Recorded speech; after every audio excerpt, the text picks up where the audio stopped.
What started as routine promotion turned into television chaos when Mark Wahlberg confronted Jimmy Kimmel over a joke about his past, leading to an explosive argument that ended with security escorting the A-list actor off set. The studio audience settled into their seats expecting another typical late-night entertainment show. Mark Wahlberg had appeared on Jimmy Kimmel Live countless times before, usually promoting his latest action film or discussing his Boston roots with easygoing banter. Tonight felt different from the moment Wahlberg walked onto the stage. Kimmel opened with his usual monologue, but something in his demeanor seemed more aggressive than usual. When he introduced Wahlberg, there was an edge to his voice that seasoned viewers might have caught. "Ladies and gentlemen, please welcome Mark Wahlberg, who's here to tell us about his new movie and hopefully not beat anyone up backstage." The audience laughed, but Wahlberg's smile faltered slightly as he took his seat. He'd dealt with jokes about his troubled youth for decades, but something about Kimmel's delivery rubbed him wrong. Still, he maintained his composure, settling into the guest chair with practiced ease. "So, Mark, you've got another action movie coming out?" Kimmel began, leaning back in his chair with that familiar smirk. "At 53, when do you think you'll finally retire from pretending to be tough on screen?" Wahlberg's jaw tightened almost imperceptibly. "Well, Jimmy, I think as long as audiences want to see authentic stories about real people overcoming real challenges, there's always going to be a place for that kind of filmmaking." "Authentic stories," Kimmel repeated, his tone dripping with sarcasm. "Right, because nothing says authentic like a millionaire actor from Dorchester pretending he's still connected to the streets." The studio fell uncomfortably quiet. Even the band members exchanged glances. This wasn't the usual playful ribbing that characterized most celebrity interviews. There was genuine malice in Kimmel's voice. Wahlberg leaned forward slightly, his voice remaining controlled but firm. "Jimmy, I've never pretended to be something I'm not. I've been very open about my past, the mistakes I made, and how I've worked to make amends." "Oh, yes, the redemption arc," Kimmel continued, seemingly oblivious to the tension he was creating. "Tell me, Mark, do you think your victims from back in the day watch your movies and think, 'Oh, good. The guy who gave me permanent vision problems is now worth $300 million. The reference to Wahlberg's 1988 assault conviction hit like a sledgehammer. Wahlberg's publicist sitting in the green room immediately reached for her phone. This was crossing every line of professional conduct in the entertainment industry. "Jimmy, that's completely inappropriate," Wahlberg said, his Boston accent becoming more pronounced as his anger rose. "I was 16 years old. I served my time. I made direct amends to the people involved, and I've spent 35 years trying to be a better person." "Have you though?" Kimmel pressed, clearly enjoying the discomfort he was causing. "Because from where I sit, it looks like you just got rich and famous enough that people stopped caring about what you did." The audience was dead silent now. Camera operators were getting signals from producers in the booth, unsure whether to keep rolling or cut to commercial. Wahlberg's hands were visibly shaking, not from fear, but from the effort it was taking to maintain his composure. "You know what, Jimmy?" Wahlberg stood up slowly, his voice dangerously quiet. "I came here tonight to talk about a movie that employs hundreds of people, supports dozens of families, and tells a story about second chances. But instead, you want to drag up the worst moment of my life for cheap laughs." Kimmel seemed to realize he'd gone too far, but his ego wouldn't let him back down. "Hey, I'm just asking the questions people want answered. Isn't that what journalism is about?" "Journalism?" Wahlberg's voice rose for the first time. "This isn't journalism, Jimmy. This is a hit job. And frankly, coming from someone who built their career on making fun of people who can't fight back, it's pretty rich." The tension in the studio was now so thick it was almost visible. Audience members were shifting uncomfortably in their seats, unsure whether they were witnessing entertainment or a genuine breakdown in professional courtesy. Security personnel had quietly moved closer to the stage area. Kimmel's face flushed red. He'd always prided himself on being able to handle difficult guests, but Wahlberg's controlled fury was unlike anything he'd encountered. The actor wasn't yelling or causing a scene in the traditional sense, but his quiet intensity was somehow more intimidating than any outburst would have been. "Mark, maybe we should take a break," Kimmel suggested, finally recognizing that the situation was spiraling out of control. "No, Jimmy, let's not take a break," Wahlberg replied, his voice steady, but filled with barely contained rage. "Let's finish this conversation." The studio light seemed to burn brighter as the two men stared at each other across the desk. Kimmel's usual confident demeanor was beginning to crack, but his pride kept him from backing down. He glanced nervously at his cards, then back at Wahlberg, who remained standing, towering over the seated host. "Look, Mark, I think you're being a little sensitive here," Kimmel said, attempting to regain control of the situation. "This is comedy. It's what we do. If you can't handle a few jokes about your past, maybe you shouldn't be in Hollywood." The words hung in the air like poison gas. Several audience members audibly gasped. Even Kimmel's band leader was shaking his head, recognizing that his boss had just made a catastrophic error in judgment. Wahlberg's face went stone cold. "Sensitive Jimmy, let me tell you something about sensitivity. I was a 16-year-old kid from a broken home, addicted to cocaine, angry at the world. I hurt people. And that's something I have to live with every single day. But you know what I don't have to live with? Some privileged comedian from Brooklyn lecturing me about my past while he sits behind a desk worth more than most people's houses." The personal attack on Kimmel's background hit its mark. The host's face leaned further and his voice took on a defensive edge. "Privileged? I worked my way up from nothing. Just like you claim you did." "Claim?" Wahlberg stepped closer to the desk, his voice rising. "I didn't claim anything, Jimmy. I lived it. While you were making prank calls for radio stations, I was trying not to get shot walking to school. While you were kissing up to celebrities for interviews, I was working construction at 4 in the morning to pay for acting classes." The audience was completely silent now, transfixed by the raw emotion pouring out of both men. This wasn't scripted banter or manufactured drama for ratings. This was two successful men having a very real, very ugly confrontation on live television. Kimmel tried to laugh it off, but the sound came out forced and hollow. "Come on, Mark. You're taking this way too seriously. We're both entertainers here.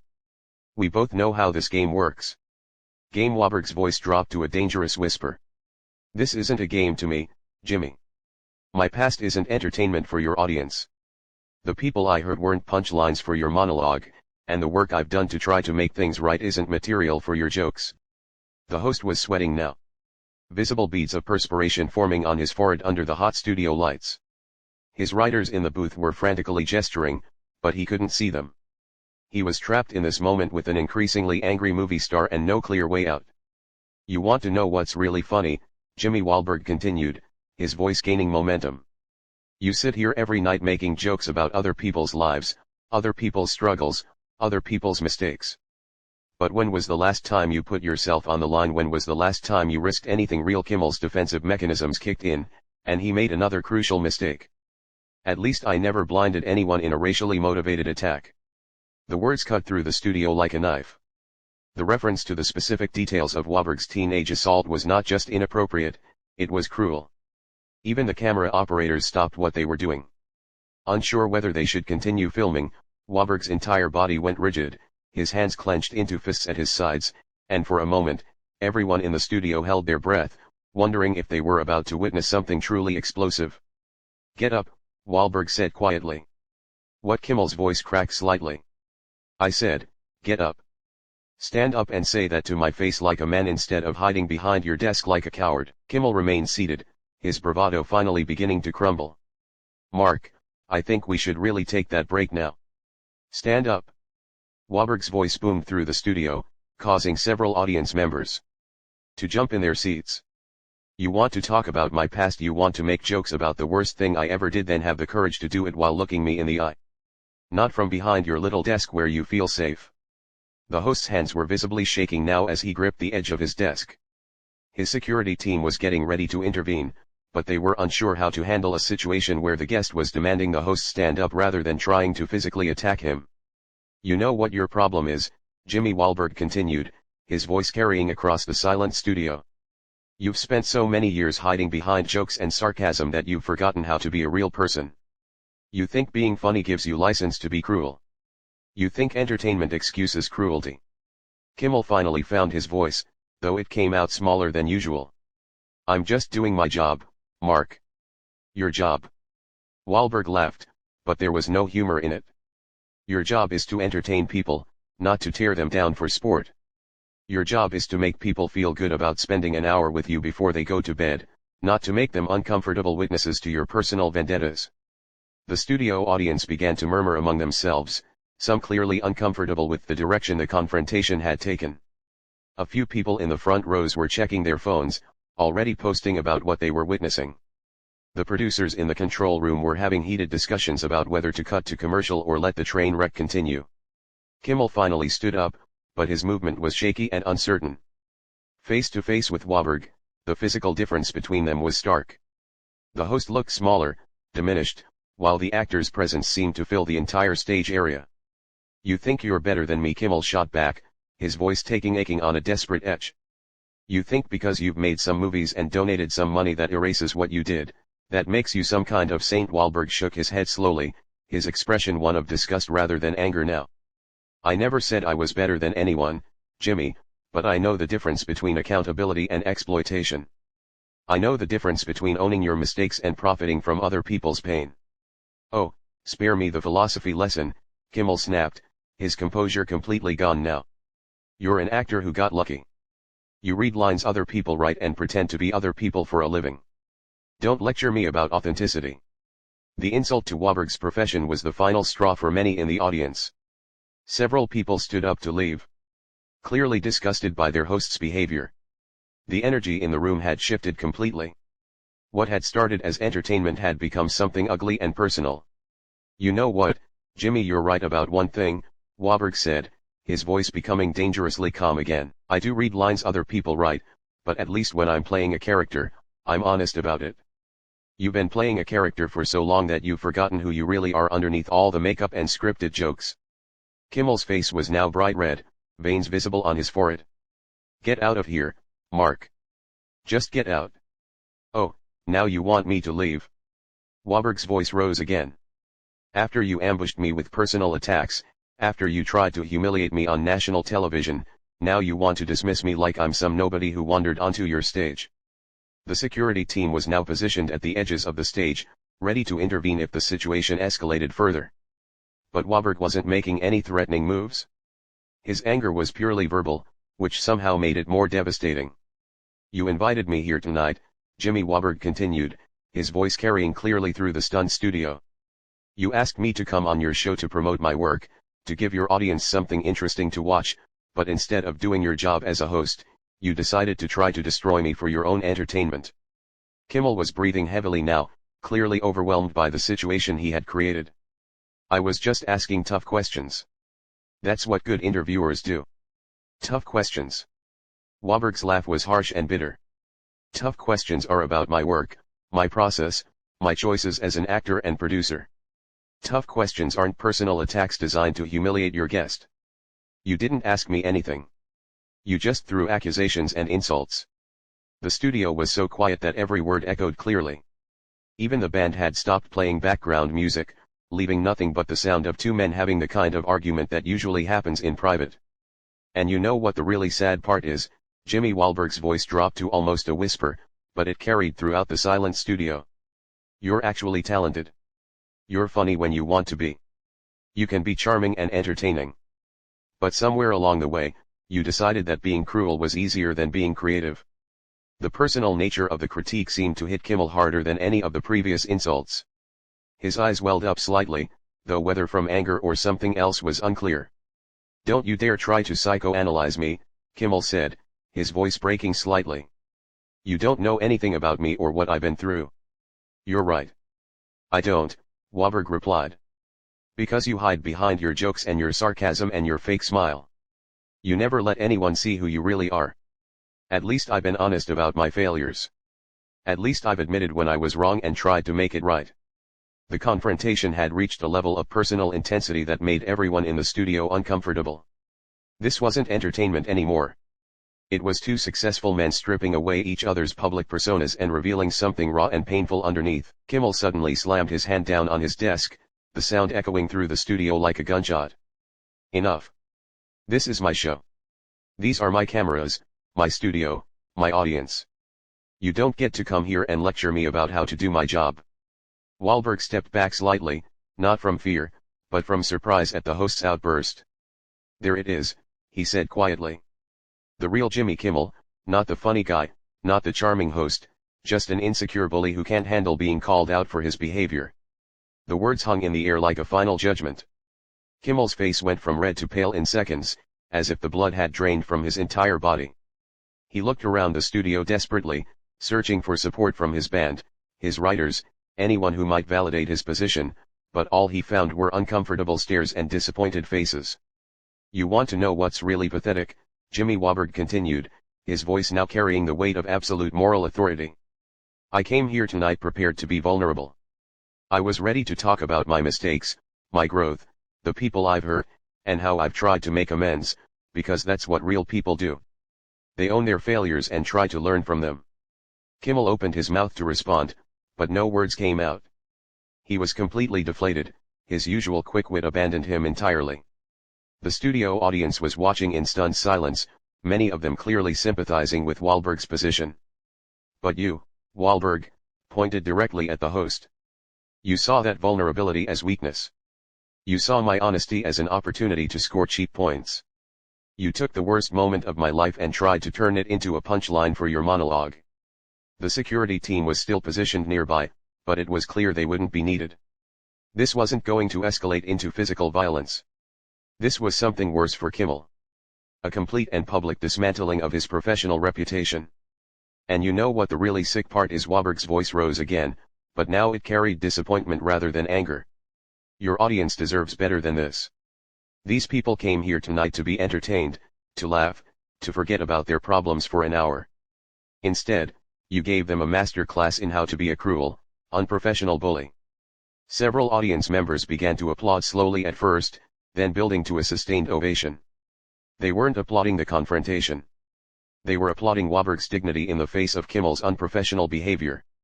Kimmel finally found his voice, but it came out as a weak whisper. "Mark, I think maybe we got carried away here." "No, Jimmy." Wahlberg shook his head firmly. "You got carried away. I tried to be professional. I tried to redirect the conversation. I gave you multiple opportunities to be a decent human being, but you chose to double down on cruelty every single time."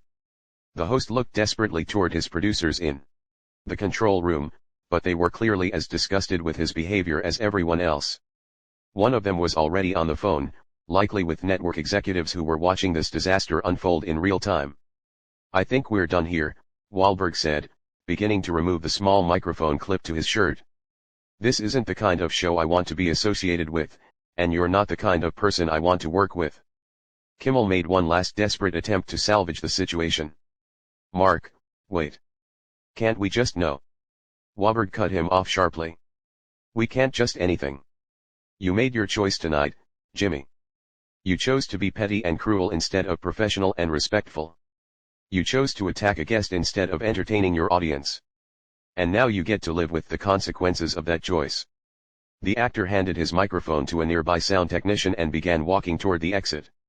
The audience erupted in applause again, this time standing and cheering for Wahlberg's dignified exit. As he reached the edge of the stage, Wahlberg turned back one final time. "You know, Jimmy, I really hope you learned something from this, because if you don't, you're going to find yourself very alone in this business very quickly. People in Hollywood might tolerate a lot of things, but they don't tolerate bullies who attack their guests." With that, Mark Wahlberg walked off the Jimmy Kimmel Live stage, leaving behind a host who looked completely broken and an audience that was still applauding his departure. The studio fell into an uncomfortable silence as Kimmel stood alone behind his desk, staring at the exit through which his guest had just walked. The show's producers quickly cut to commercial, but the damage was done. Within minutes, clips of the confrontation were spreading across social media platforms. Mark Wahlberg right began trending immediately, with thousands of viewers expressing their support for the actor's handling of the situation. Behind the scenes, network executives were already in emergency meetings. Kimmel's behavior had crossed every line of professional conduct, and the public reaction was swift and brutal. Advertisers began pulling their spots from future shows, and guest representatives started canceling upcoming appearances. As Wahlberg left the studio building, he was met by his publicist and security team. "How do you feel?" his publicist asked. "Disappointed." Wahlberg replied honestly. "I really thought we were better than that as an industry. I thought we'd learned something about treating people with respect regardless of their past. The confrontation had exposed something ugly in the entertainment industry. The tendency to treat people's pain and mistakes as content for consumption. but it had also shown that sometimes when someone stands up for dignity and respect, people will support them. By morning, the incident had become a watershed moment in late-night television, sparking conversations about professional conduct, the treatment of guests, and the responsibility that comes with having a platform. Jimmy Kimmel's reputation never fully recovered from that night, while Mark Wahlberg's stock in Hollywood rose even higher for his principled stand against bullying and exploitation.